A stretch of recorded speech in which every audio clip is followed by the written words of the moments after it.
Mining వాళ్ళు అక్రమంగా ఇక్కడ ఉన్నటువంటి 26 చెరువులకి నీరు వెళ్లకుండా చేస్తున్నారని చెప్పిన మాట ప్రకారంగా మీ వేళ ఈ గ్రామ రైతుల దగ్గరకు వచ్చాం. కిందాకి ఈ యొక్క గ్రామ రైతులు మాట్లాడుతుంటే వాళ్ళ కళ్ళంత నీళ్ళు రావడమే కాదు, మాకు కూడా ఏడిపోస్తుంది. ఎందుకు ఏడిపోస్తున్నాయా అంటే వీళ్ళు చేసిన దురాగతాలు చూడండి. ఆ కొండ మీద నుంచి వచ్చేటటువంటి ఏదైతే వాటర్ ఉందో ఆ వాటర్ వచ్చేదాన్ని వీళ్ళు యొక్క చెరువుల్లో నింపుతూ ఉంటే ఈ వెనకట్లో ఏదైతే ఒక కొండ ఉండేది ఇప్పుడు మనకు పచ్చదనంగా కనబడుతుంది. ఇదే తిప్పుతాను ఒకసారి.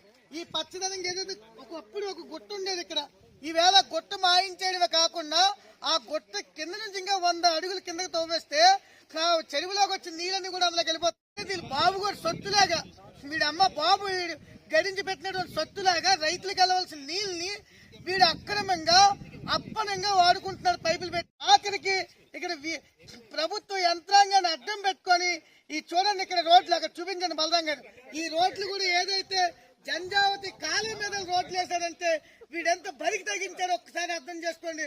కాబట్టి ప్రభుత్వ యంత్రాంగం ఏదైతే ఉందో ఈ యంత్రాంగం కళ్ళు తెరిచి ఎవరైతే ఈ యొక్క రోడ్లు వేసిన వాళ్ళకి ఇక్కడ ఏదైతే ఇక్కడ మైనింగ్ కి పర్మిషన్ ఇచ్చిన వాళ్ళకి మీరు గాని అరెస్ట్ చేయకపోతే రాబోయే రోజుల్లో ఖచ్చితంగా మీ అంత తేలిస్తా, ఖచ్చితంగా ఇంత జనం కనిపిస్తున్నాం.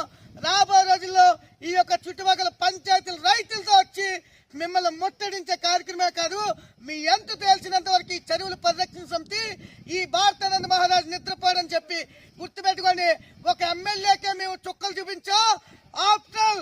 ఆఫ్టర్ మీ ఉద్యోగాలు మీరు కాపాడుకోండి. ఈ క్షణం నుంచి మర్యాదగా రైతులు ఉసురు పోసుకుంటారా, రైతుల ప్రాణాలు ఉంచుతారా?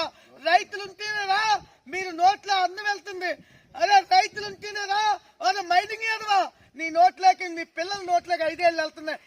ఇంకిది జ్ఞానం లేకుండా నువ్వు సంపాదించి ఎవరికినా పెడతావో ఒక్కసారి ఆలోచించండి. ప్రభుత్వ అధికారులారా కాపాడుకుందాం,